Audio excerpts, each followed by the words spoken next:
Okay sir.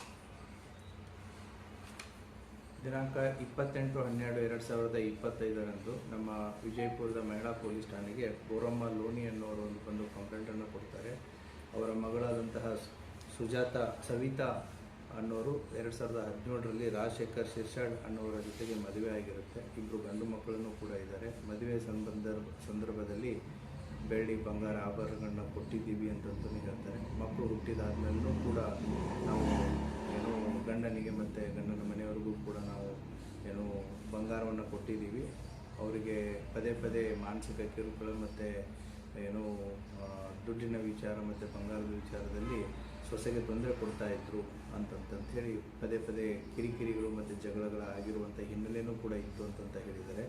ದಿನಾಂಕ 28ನೇ ತಾರೀಕು ಈ ರಾಜಶೇಖರ್ ಶಿರ್ಷಾಡ್ ಮತ್ತು ಅವರ ಜೊತೆ ಇದ್ದಂತಹ ಅವರ ತಮ್ಮನ ಹೆಂಡತಿ ನಾದಿನಿ ಮತ್ತು ಅತ್ತೆ ಎಲ್ಲರೂ ಕೂಡ ಮನೆಯಲ್ಲಿದ್ದಾಗ ಜಗಳವಾದಾಗ ಆ ಸಂದರ್ಭದಲ್ಲಿ ತಮ್ಮ ಮಗಳನ್ನು ಕುತ್ತಿಗೆಯನ್ನು ಯಾವುದೋ ಒಂದು ವಸ್ತುವಿನಿಂದ ಹಿಚ್ಚಿಕ್ಕಿ ಅಥವಾ ಸ್ಟ್ರ್ಯಾಂಗ್ಯುಲೇಷನ್ ಮಾಡಿ ಕೊಲೆ ಮಾಡಿದ್ದಾರೆ ಅಂತಂತೇಳಿ ಒಂದು ಕಂಪ್ಲೇಂಟನ್ನು ರಿಜಿಸ್ಟರ್ ಮಾಡಿದ್ದಾರೆ. ಆ ಹಿನ್ನೆಲೆಯಲ್ಲಿ ಮಹಿಳಾ ಪೊಲೀಸ್ ಠಾಣೆಯಲ್ಲಿ ಕ್ರೈಮ್ ನಂಬರ್ 182/25 ಅಂಡರ್ ಸೆಕ್ಷನ್ 85 ಮತ್ತು 103 ರೆಡ್ ವಿತ್ 190 BNS ಅಡಿಯಲ್ಲಿ ಪ್ರಕರಣ ದಾಖಲಾಗಿದೆ.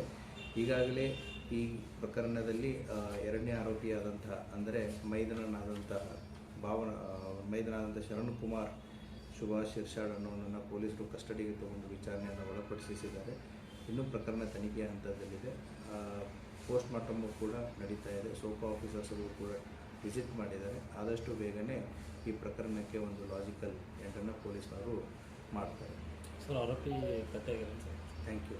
ಆರೋಪಿ ಪತ್ತೆ ನಡೀತಾ ಇದೆ. ಈಗಾಗಲೇ ಒಬ್ಬ ಆರೋಪಿ ನಮ್ಮ ಕಸ್ಟಡಿಯಲ್ಲಿದ್ದಾನೆ. ಆ ಆರೋಪಿಯನ್ನು ವಿಚಾರಣೆ ಮಾಡ್ತಾ ಇದ್ದಾರೆ, ಏನೇನಾಯಿತು ಅಂತಂತೇಳಿ ಸೀರೀಸ್ ಆಫ್ ಇವೆಂಟ್ಸು. ಮತ್ತು ಅದೇ ರೀತಿ ಉಳಿದಂಥ ಆರೋಪಿಗಳನ್ನು ಕೂಡ ತಪ್ಪಿಸ್ಕೊಂಡಿದ್ದಾರೆ. ಆದಷ್ಟು ಬೇಗ ಅವರನ್ನು ಕೂಡ ಪತ್ತೆ ಮಾಡಲಾಗುತ್ತೆ.